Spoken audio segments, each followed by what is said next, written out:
Brazil is interested in hosting the Clash. Sheldon Creed has emerged as a surprise candidate to join the Haas factory team in 2025, and Kyle Busch is not expected to join Spire Motorsports in 2025.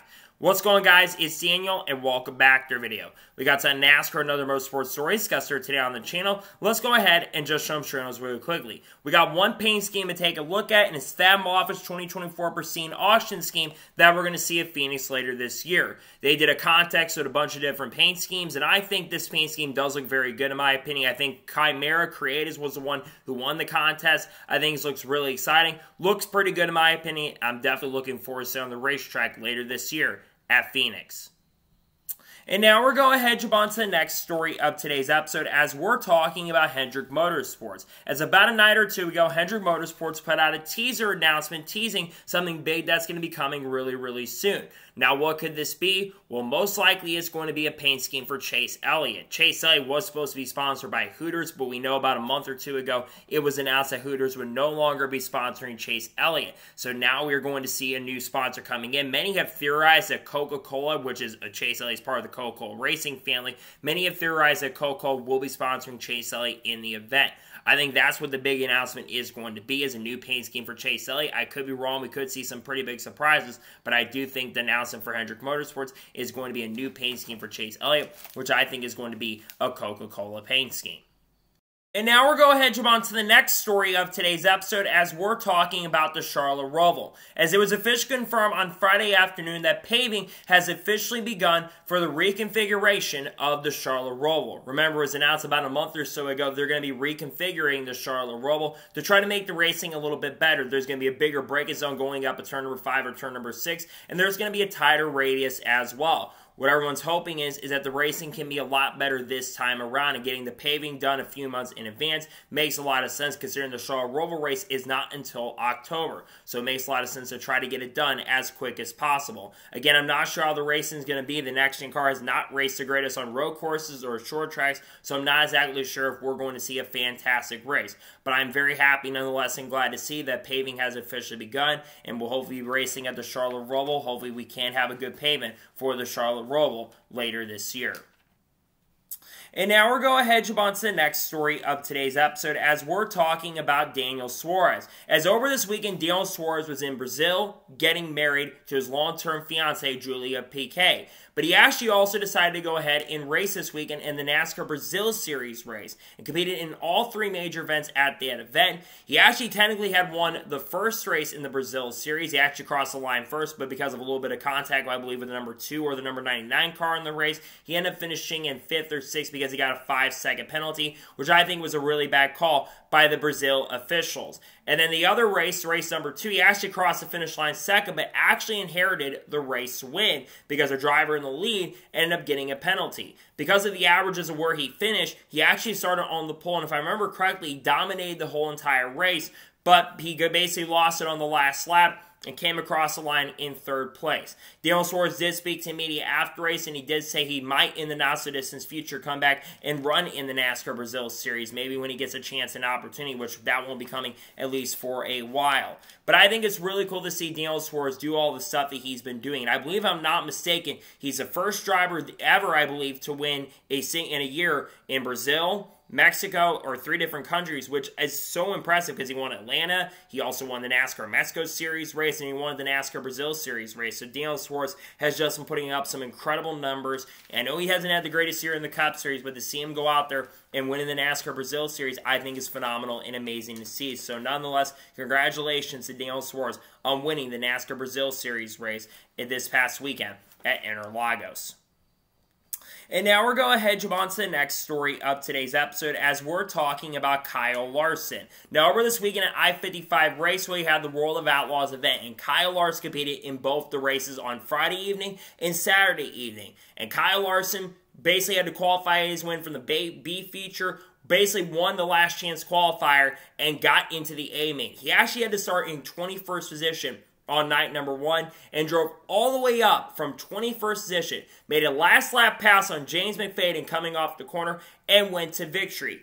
On race number 2, Kyle Larson ended up finishing, I believe, 3rd in his heat and would start in 12th position in the race. He drove his way up to the front, had to battle a hard-charging Logan Schuchart for the win. He comes off the corner and picks up his 2nd straight victory and wins the Ironman 55. I believe it's now the 3rd or 4th time that Kyle Larson has won the Ironman 55, and I think he's won it Peevely 5 or 6 times. Kyle Larson continues to prove why he's maybe the greatest driver in the world, because every time he gets behind the wheel, he always does something magnificent and absolutely incredible. And nothing surprises me anymore with Kyle Larson, considering what he's been able to accomplish and do, not just in NASCAR, but other forms. I don't think there's another driver that has been able to accomplish what Kyle Larson's been able to do in recent years. And to see him go out there and continue dominating other forms is absolutely amazing and really great to see. So nonetheless, congratulations to Kyle Larson on winning I-55 Raceway. He did a fantastic and great job to get it done, and congratulations to Kyle Larson on getting the wins at I-55 Raceway this past weekend.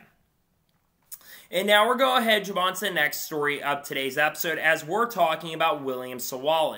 As it was announced a couple days ago on Friday that William Swail will make his NASCAR Xfinity Series debut at Homestead Miami Speedway in October, driving the number 19 car for Joe Gibbs Racing. He is expected to run the final 3 races of the year, that being, of course, at Homestead Miami Speedway, then in Martinsville, and then Phoenix, because he'll turn 18 years old around the time he races at Homestead. William Swail is one of the top prospects in the lower series currently at the moment. He just picked up the win at Elko Speedway, which we're going to talk about here in just a little bit. But William Swail is one of the most talented race car drivers moving up through the ranks at just a young age of 17 years old. He's won a lot of ARCA races, and I think he's someone you're going to have to watch out for when we go to a track like Homestead, because I do believe that he's going to be a major threat and contender. While the 19 car has not been as strong as the 20 car has been this year, the 19 car still had a chance to win a few races with Ty Gibbs. So to see him have a chance and opportunity to run with Joe Gibbs, I think he's going to do a very excellent solid and a really, really great job. So I'm looking forward to this for William. He's going to be sponsored by Sound Gear, and I believe Starkey is also sponsoring him as well. There's a really good chance that next year he's going to be full-time in the NASCAR Xfinity Series more than likely. So I think getting this experience makes a lot of sense. So great opportunity for William. I think he's going to do an excellent job. Very talented race car driver, and I think he'll do a fantastic and really, really great job at Homestead Miami Speedway later this year. And now we're going ahead and jump on to the next story of today's episode, as we're talking about Greg Biffle. As it was announced shockingly on Friday that Greg Biffle will be shockingly making his ARCA return and NASCAR return to ARCA this upcoming weekend, driving number 23 car for SPS Racing, I believe, at Shasta Speedway. Greg Biffle has not raced in any form of motorsports outside of basically the SRX and basically any form of NASCAR in recent years. But it's pretty cool to see that Greg Biffle's coming back to ARCA. Now, if I remember correctly, he has won at this track and been a track champion all the way back in 1996. So it's been a very long time since Greg Biffle has raced at this racetrack. But I think he's got a really good chance and opportunity to go out there and win. The competition in ARCA right now is just not that great at the moment, and the team he's been on, they are basically old GMS racing cars, if I remember correctly. And remember, Greg Biffle did drive a GMS racing truck about a couple years ago. So I do think Greg Biffle does have a good chance and opportunity to go out there and be very, very competitive. I think he's going to do a very excellent job. Yes, I know he's 55 years old, but I think if anyone can get out there and win a track of how much experience he has, I think it is definitely Greg Biffle. So I'm excited for Greg to be back racing once again. I think he's going to do it very excellent. I think he's going to do a solid job, and once again, glad to see that Greg Biffle will be racing in the ARCA race for the 23 team for SPS Racing.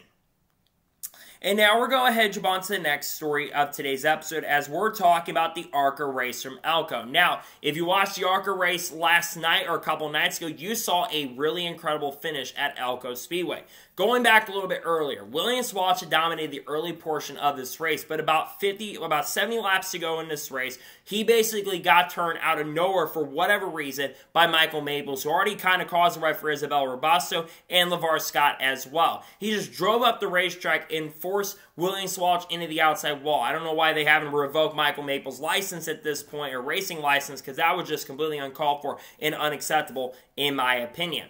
So he had to battle his way up to the front, and he drove his way up to the front after basically getting new tires. We went back racing about 5 to go after a spin by Ryan Brulé, and we got back racing in the finish, just turned into a barn burner. LeVar Scott did everything he could to try to hold him off for the win and victory, but it wasn't enough, and it was contact, three-way battle between William, LeVar Scott, and of course Chris Wright. They're beating the bang and they're battling hard. Very clean in my opinion though. Some fantastic racing coming off the corner. You've got all the drivers sideways coming across the line, and William Swail picks up the victory. What an incredible finish. We have seen so many just amazing finishes in NASCAR and ARCA this year. The finish last night at Elko, the fantastic finish in Atlanta, the three-wide finish, the amazing finish at Kansas between Kyle Larson and Chris Buescher, the great trucks, some of the great Truck Series finishes we've seen at times this year, the Xfinity Series finishes at Texas with the photo finish between Sam Mayer, Ryan Degan, of course, a great finish in Indianapolis between Riley Herbst, Eric Almirola, and Cole Custer. We have seen some magnificent and magical moments this year, and this one's no exception. It was a fantastic finish. It was killer. It was amazing, and it was just really fun to watch it. I was really enjoying the race. It was just great racing overall points as well. And nonetheless, congratulations to William Swail picking up the win. I know some people were not happy that he got the win and victory, but you got to appreciate that he did that with skill. It was pretty impressive, pretty amazing, and pretty incredible to see him get the win and come back after damage. You got to appreciate how much talent that young kid has. I think he's going to be someone in the next few years who we're talking about being extremely successful in this sport. And now we're going ahead and jump on to the next story of today's episode as we're talking about NASCAR 25. As after some teasers of the Dev Diary, they officially on YouTube, iRacing released the first Dev Diary of NASCAR 25. We do not know exactly when the game is going to be coming out in 2025, but many are expecting and believe that the game will be coming out in later of 2025, around that September to October area of the year. And they did a lot of talking about things. They've got a lot of people from the teams of Monster Games, the people that were part of EA Sports back in the day, and other people that were part of other companies like the NASCAR Heat Series as well. There is a lot of hype building around this game currently at the moment. And we know iRacing has a really great track record and a great history when it comes to games they end up making. I still think this game, we should have some lower expectations for the game, I will say. I don't think we should be going in there expecting this game to be like NASCAR Thunder 2004. But I think we all better hope at least that we can get a game that's at least functional, right? Because I want a game that's functional enough so I can enjoy it when I'm playing. If the game is at least good enough and the physics work correctly, that's really all that matters to me. Because if the physics work, that's the best thing that you could have. And I really am excited about that because I do think if there's any company that can perfect the physics of a game, it is definitely iRacing. So overall, I'm really excited about the game coming out. I'm definitely hyped for it for sure, but I'm also keeping my expectations a little bit lower so I don't get overhyped when it comes to this. So I'm excited for the future. I'm looking forward to this game, and I'm glad to see releasing Dev Diaries. They didn't release a trailer, but I do think in the near future we are going to get a trailer for this game, which I think this game could end up being extremely exciting. I'm looking forward to the game for sure. They're hyping it up, and honestly, I'm starting to look forward to the game, and I'm looking forward to NASCAR 25 finally releasing. We don't know when it's exactly coming out, but it should be coming out relatively soon. And now we're going ahead and jump on to the next story of today's episode as we're talking about Kyle Larson. Now, I saw a tweet earlier today with Kyle Larson honoring Jeff Gordon. Obviously, Jeff Gordon, of course, today's his 53rd birthday, so happy birthday to Jeff Gordon. But very interesting, the thing I saw on there is that Kyle Larson actually signed his first Hendrick contract on this day, August 4th, 4 years ago in 2020. We already know that Kyle Larson announced his contract with Hendrick Motorsports for 2021 on October 26th. But it's interesting to me that they had that contract signed nearly 3 months prior. Now, obviously, we have to remember that Kyle Larson had to be reinstated by NASCAR so that they could announce that, and that's why it took so long for them to get it done. They announced it during when actually the Texas Cup Series race is going on, when we all remember that massive rain or the mist that was hitting the racetrack for multiple days, and we were sitting around waiting for the race to get done. But you think about everything Kyle Larson has done since signing this contract. Kyle Larson's already won a Cup Series championship, won 10 races in 2021. He's won a Brickyard 400. He's won the Southern 500 and the Coca-Cola 600. And he's been one of the winningest drivers over the last 5 or 6 years. And I think Kyle Larson is someone who's going to continue for many years down the road, winning a lot more NASCAR Cup Series races. He's a generational talent, one of the best drivers in NASCAR Cup Series history, in my opinion. And someone who's going to go out there and win more championships. There's a great chance and possibility that he could end up even winning the championship this year, because of how good Larson's been. Already 4 wins this year, and I could see him winning at least 4 or 5 more by the end of the year because he's got the Southern 500 coming up soon, and I think he'll be very, very good at some of the tracks that are coming up really, really soon. So I just found that very interesting, right? It's been 4 years now since Larson signed the contract, and no one really knew how good Larson was going to be at Hendrick, but I think Kyle Larson has made a lot of people very proud. He's done a very excellent and great job at Hendrick for many, many years, and overall, Kyle Larson is one of the best drivers we've seen coming in the ranks in recent years and recent seasons. So very happy for Larson to have all the success, and it's really cool to see that it's now exactly been 4 years since Kyle Larson signed the contract with Hendrick Motorsports. And now we're going to jump on to the next story of today's episode as we're talking about Juan Pablo Montoya. As it was officially confirmed on Friday afternoon that Juan Pablo Montoya will drive the 50 car for 23XI Racing in September at Watkins Glen. The last time the Juan Pablo Montoya raced in the NASCAR Cup Series, only back in 2014 in the Breakout 400, driving the 12 car for Team Penske. Juan Montoya, while he didn't have the greatest NASCAR Cup Series career overall, he was an extremely good road course racer, and he was always very good at Watkins Glen. In 2007, he was up front in that race for unfortunately getting taken out by Jeff Burton and Kevin Harvick. In 2008, I believe he finished inside the top 5 in that race. And then 2009, he was just really good that season overall. We all remember that he was a championship contender early in the playoffs that year and could have won a few races. We all remember the Breakout 400 where he basically told NASCAR, "Thank you for screwing my day." And then he also won at Watkins Glen in 2010.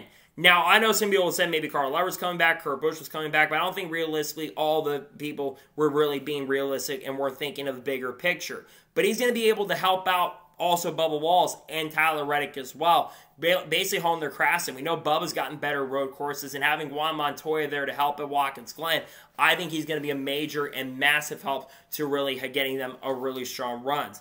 I think that Juan Montoya coming back for the first time is amazing to see. I've been wanting Juan Montoya to have the chance and opportunity to race in the next-gen era because I think Juan Pablo Montoya is one of the greatest drivers over the last 20 years. I've seen so many people making the jet dryer jokes, and honestly, I think the jet dryer jokes are completely disrespectful because of everything Juan Montoya has been able to accomplish in motorsports, and the fact that people remember him mostly for something that happened 13 years ago, or 12 years ago at this point, is just really, really annoying. Juan Montoya should be respected for everything he's been accomplished, and I really hope he can go out there and maybe go out there and win, though he's going to have to deal with Shane Van Gisbergen.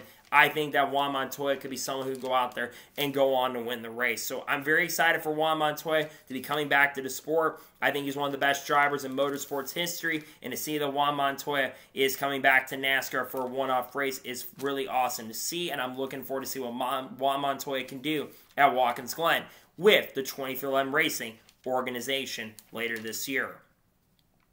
And now we're going to jump on to the next story of today's episode as we're talking about Andretti Global. Now, we talked about this on the channel on Thursday or Friday, but it's been reported by Adam Stern that in a video released on Thursday, Andretti president J.F. Thorman announced the team is planning to expand its operations into the NASCAR Cup Series.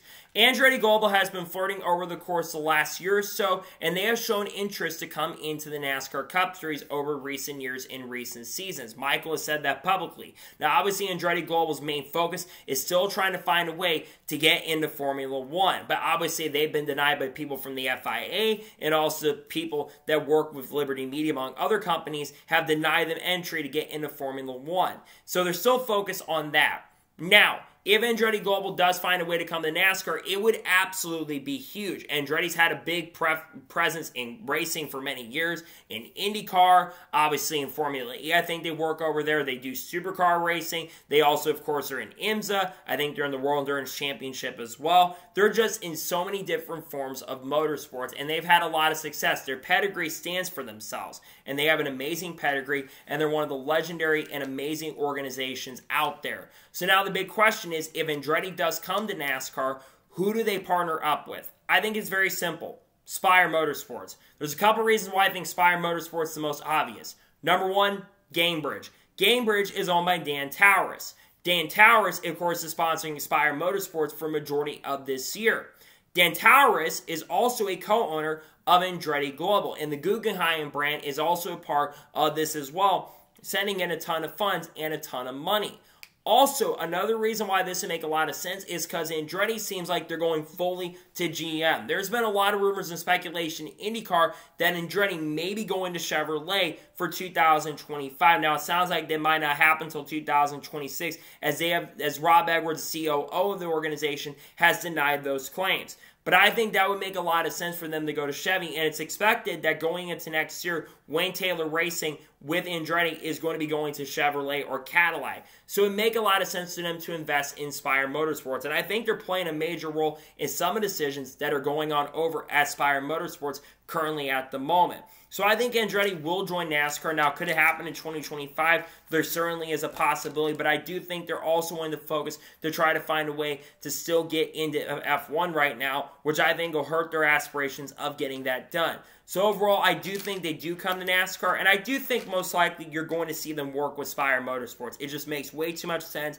I think it's the most easiest thing they can end up doing. I think you're going to see Spire Motorsports and Andretti partner up. I would not be surprised if it's called Andretti Global or it's just called Spire with Andretti Global going into the future. I see in 2025, but I think the earliest it might end up happening is 2026. I think it does happen, though, in the next couple of years. And now we're going ahead and jump on to the next story of today's episode as we're talking about Hailie Deegan once again. Now, earlier this past week, Dustin Law from NBC Sports wrote up his usual Friday Fives, and I saw something that kind of caught my eye and caught my glimpse. They basically confirmed there's been a lot of rumors and rumbles about this, but he has confirmed that Haas factory team have had talks and conversations with Hailie Deegan about her potentially joining the organization and team for 2025. Hailie Deegan obviously does not have a ride currently at the moment for the remainder of the 2024 season, as she was let go halfway through the year by AM Racing, so they can focus on trying to figure out what they're going to do for 2025 and trying to build up their program overall. Now look, Hailie Deegan had absolutely struggled at AM Racing, there's no denying that, but I think the whole organization really needs an overlap. They have been struggling overall. They have not had the pace or speed on a consistent basis a lot of this year. Josh Berry struggled the last two races. He's been behind the wheel of the 15 car. We don't even know who's going to be behind the wheel of the 15 car at Michigan at this point. It could be Joey Logano. It could be someone else like maybe Noah Grace perhaps. So I think if he shows up, it'll be actually I think it's going to be Red Jones Racing. I think they're running at Michigan this upcoming race. But I think that her going to a team like Haas Factory, translating back to that, would make a lot more sense. Number one, she needs to have an established Ford team or an established organization around her. There's no denying that her truck series runs with ThorSport weren't that great, but I don't think ThorSport Racing right now is as good as they've been in the past. I know they won the championship with Ben Rhodes, but Ben Rhodes has been struggling, and outside of Ty Majeski, this organization has been floundering. Her replacement, Jake Garcia, this year, he hasn't done anything in the 13 truck. He hasn't done anything majorly of significance, and he's been very disappointing this year.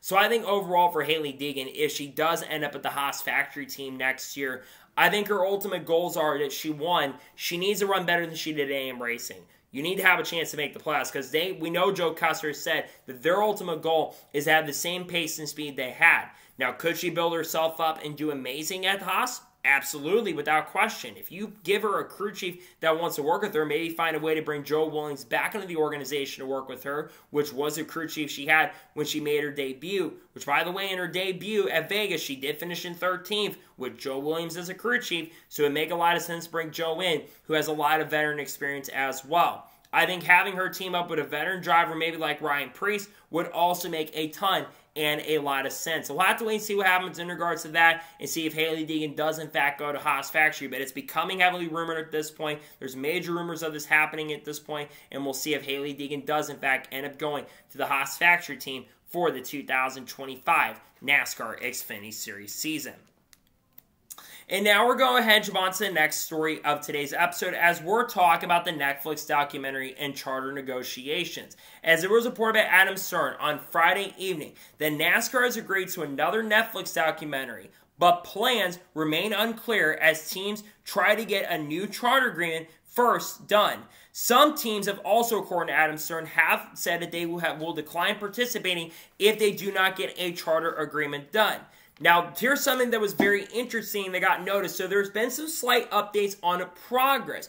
Basically says teams have actually agreed on a financial split. So the teams are actually come to agreement on the revenue split that's going to be coming in. What's holding up these charter agreements, according to what Adam Stern has reported, is that one, they want governance. They want to find a way to be able to sit at the table and be able to help make some of the executive decisions in the sport. But the second thing they want is charters to become permanent. This has been the biggest sticking point to getting this charter agreement done, is the permanent charters. They want bigger revenue, which they're going to be getting more revenue for sure. They want some of the new revenue. And like I mentioned, they want permanent charters to come into play. We'll go back to that in a second. But first thing I want to talk about is the Netflix documentary. I am very happy to see that the Netflix documentary is likely coming back for this year. I think the first season of Full Speed was absolutely amazing and incredible. We got to see a lot of drivers from the playoffs, drivers like Bubba Wallace and Tyler Reddick, and we got to see William Byron in depth, and Kyle Larson a little bit in depth as well, and Joey Logano, and other drivers, you name it, who were able to make the playoffs. They focus on 89 guys like Chris Bell as well, and Tyler Reddick, you name it. They focus on a lot of these guys that were in the playoff fight and the battle. And the fact they're going to be bringing back a second season is great. So I'm really looking forward to the show. I thought the first season was just absolutely amazing. It was huge for NASCAR. We saw an uptick of younger fans at the start of the year, and I think ratings were up a little bit because of the Netflix documentary. So having another season to try to continue growing the sport is amazing. But again, the charter negotiations are holding up this process for the show to really get going again. And I think if NASCAR really wanted to get this done, they got to find a way to get these charter negotiations figured out, because the charter negotiations have been the biggest hurdle to getting a lot of stuff done. Number one, permanent charters, I think, is an easy thing they could do. I understand that NASCAR doesn't want to give them out and hand them out like candy, and I get that NASCAR is going to say, we didn't fortunately spend $18 to $20 million on a charter with all the private jets, among other things, but I completely disagree. I think NASCAR has kind of caused some of these teams to spend a lot of the money that we're using. And obviously one of the biggest opponents of that Netflix TV show, Denny Hamlin, he's one of the biggest names that we know right now that's kind of holding back getting the charter negotiations done. I guarantee you some of these teams are ready to get it done, but we are getting into the red zone at this point. But the really good news is that at least we do have some talk of some positive news coming out, because we've had a lot of negative news around the charter negotiations in time. And now that we've got at least some positive news is really great to see. So I'm very happy to see at least the positive news coming out of it, but I really hope we can continue moving forward so we have the Netflix show come into place so we can grow the sport a little bit more, and we can at least find a way for the teams to be able to get paid a lot more than they have been getting paid. So I'm really happy to at least see this for sure. It's phenomenal and great to see that the Netflix documentary is coming back, and I'm glad to see at least there's a little bit of positive news when it comes to the charter negotiations so we can be able to get the charter agreement finalized so the teams like 2011 Racing get their third car out of the way at this point, and teams like Trackhouse can get their third car for Shane Van Gisbergen as well. So we'll see what happens in regards to that and see what happens with the rest of the charter negotiations, but we should be hearing about those hopefully soon, as teams did send a counter proposal recently.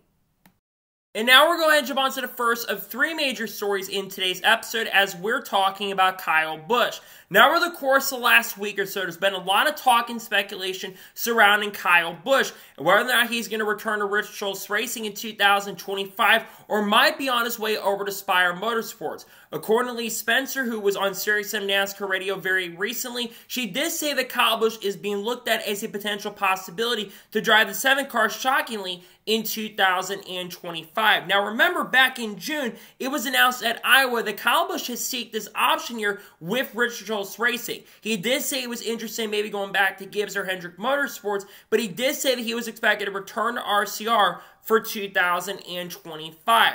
Now, obviously, Spire Motorsports, they have a lot of money. Recently, they just purchased Michael McDowell. They got him from Front Row Motorsports and are bringing him over to Spire because of the money he has. Ronnie Childers is going to be the crew chief of that number 7 car. And we know Corey LaJoie is not returning to the 7 car for 2025. And I think that Spire Motorsports is wanting to make a major and big splash on a driver that they want for next year. So, the question is going to be, does Kyle Busch return to RCR next year, or does he go to Spire Motorsports?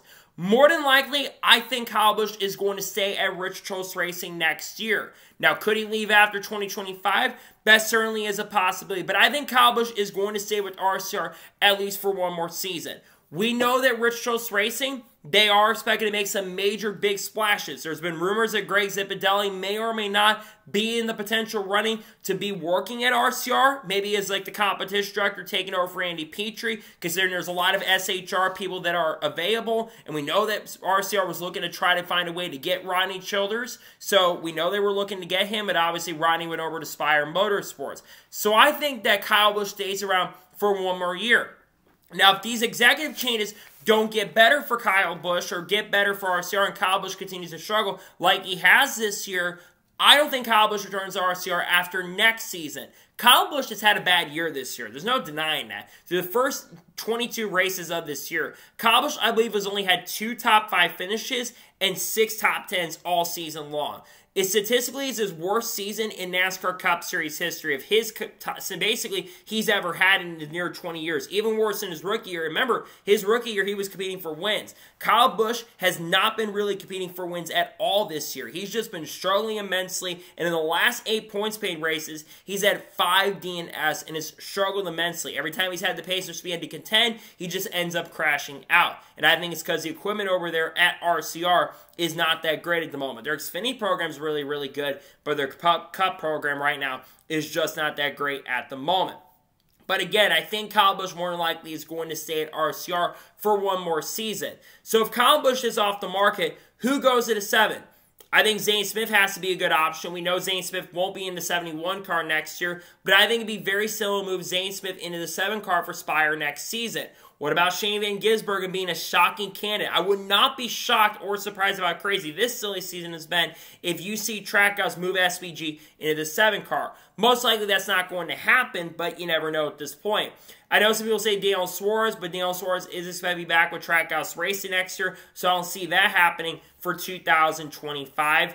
I mean, what about a driver like Bubba Wallace if Bubba Wallace ever became available? We do expect that he'll be back with 23M Racing next year, but you never know of how crazy this silly season has been. Sam Mayer's name has been mentioned, and Justin Haley, who Lee Spencer brought up as a possibility, is another name that has been dropped as a potential candidate as well.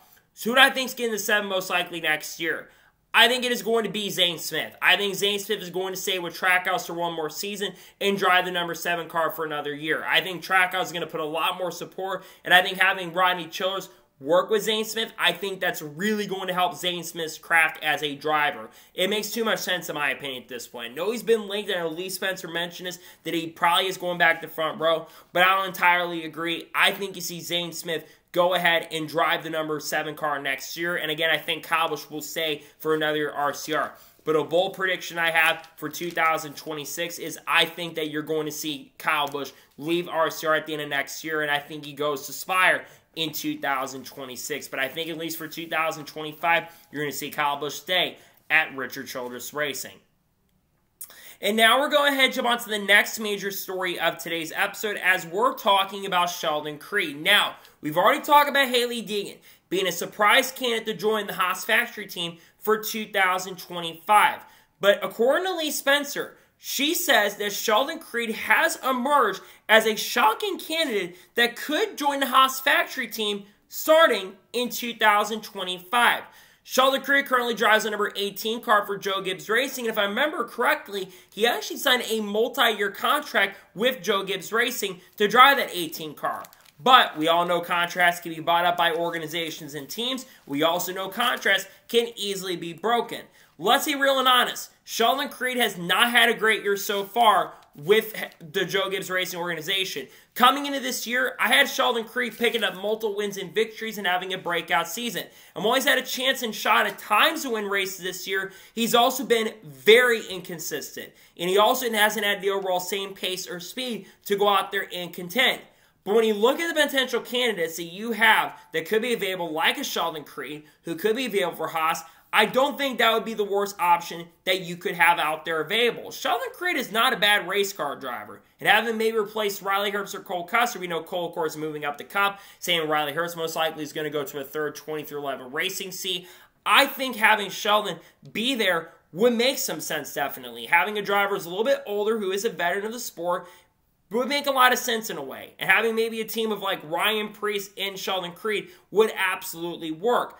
But again, I just worry that him changing teams again, this is going to be the third team in 3 years if this does end up happening. Because remember, year 2022, he drove for RCR, nearly won a couple races there, but still couldn't close the deal. And so far this year in 2024, he has not really been able to close the deal out. But I do think Sheldon Creed is a talented race car driver. And there's been times where I've seen him be able to get the best out of equipment. He does have talent. He's not an untalented race car driver. And I've seen him do some pretty solid and great things in the past when he's driven for organizations. He won a Truck Series championship 4 years ago. Now, if he does end up over the Haas factory team next year, realistically, he needs to win a race. He needs to start winning some races. If he doesn't get a win this year with JGR, which is going to be extremely disappointing, if he doesn't end up doing that, I think he definitely 100% has to pick up a win and a victory at the Haas factory team next year. He really needs to do that to kind of prove a lot of people that he deserves maybe in the future to go Cup Series racing with a team like Rico Racing maybe in the future.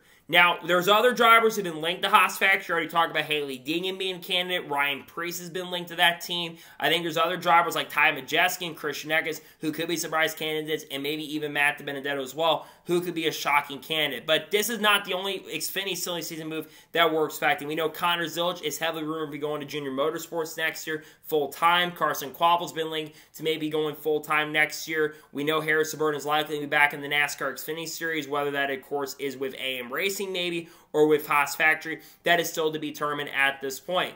But now the big question is if Sheldon Creed does in fact leave Haas Factory, or go to Haas Factory, who takes over his seat? I think simply is going to be William Swail. William Swail, I think, more than likely will be full-time in the NASCAR Xfinity Series next year. Of course, I already mentioned he's going to be running the final 3 NASCAR Xfinity Series races of 2024.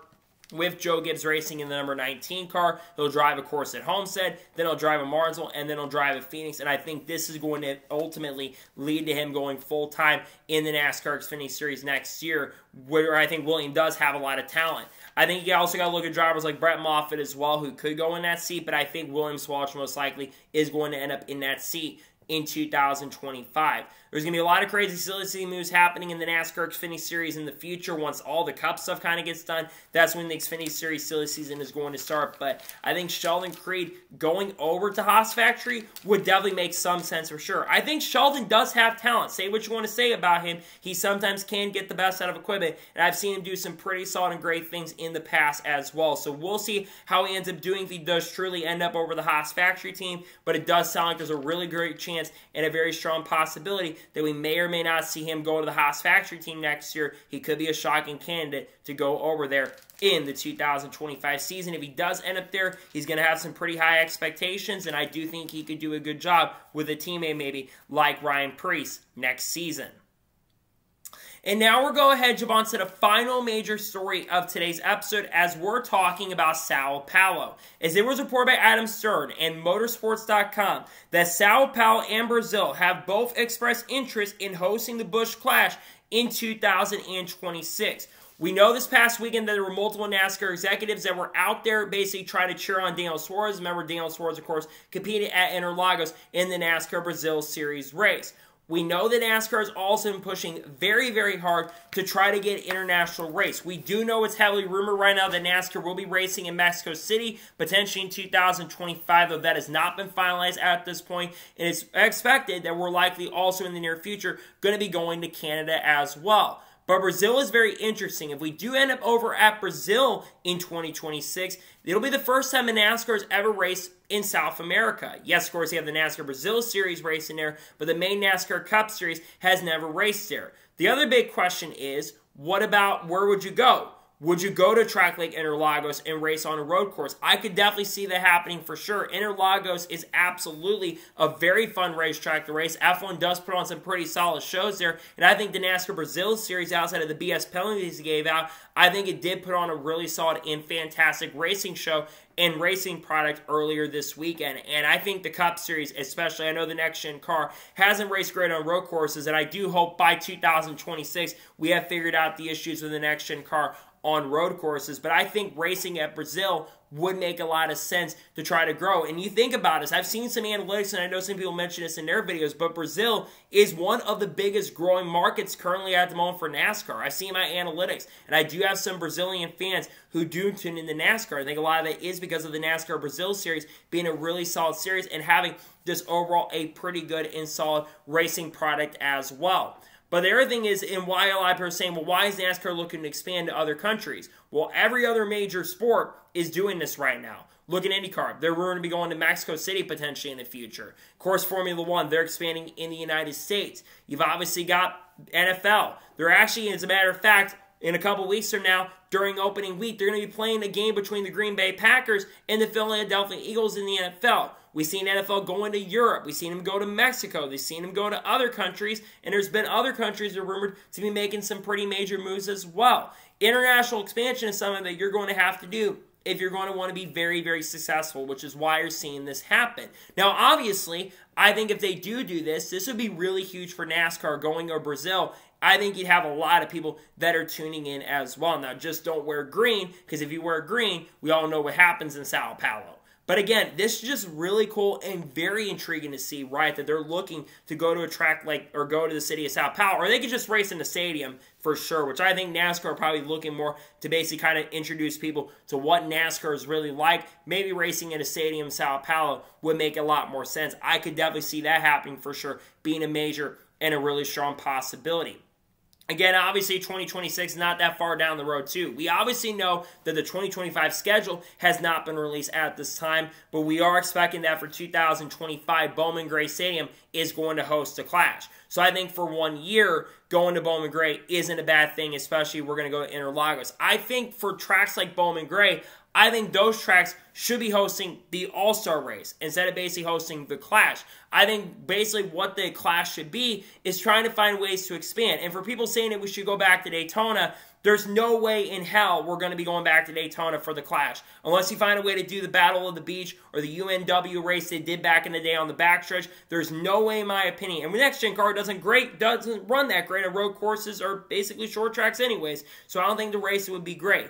And no one showed up. So I think to try to find a way to keep the Clash relevant and keep it fresh, I think you do have to look to expand to different countries and different places going forward. So do I think this happens? Yes, I know they're in preliminary stages, but I do think, especially with Ben Kennedy being part of the deals to get everything done, I really think you're going to see this happen where NASCAR is racing at Interlagos or another track in Sao Paulo next year, racing in Brazil. They could go to a place like Rio de Janeiro. It wouldn't shock me or surprise me, but more than likely, especially with where the racing is and where Brazil's racing fans are, because South America has a really big racing fan base. Look at Argentina as well. We all kind of know how crazy Argentinian fans are, especially in motorsports. But I think racing in that area of the world makes a ton of sense, and I think you grow the fan base in major and massive ways as well. So this is very intriguing for sure. We'll follow the story as time progresses and goes on in regards to what the future of it holds. But I do think NASCAR racing in Brazil will be very, very fun and really, really great to see. So yes, I do think in 2026,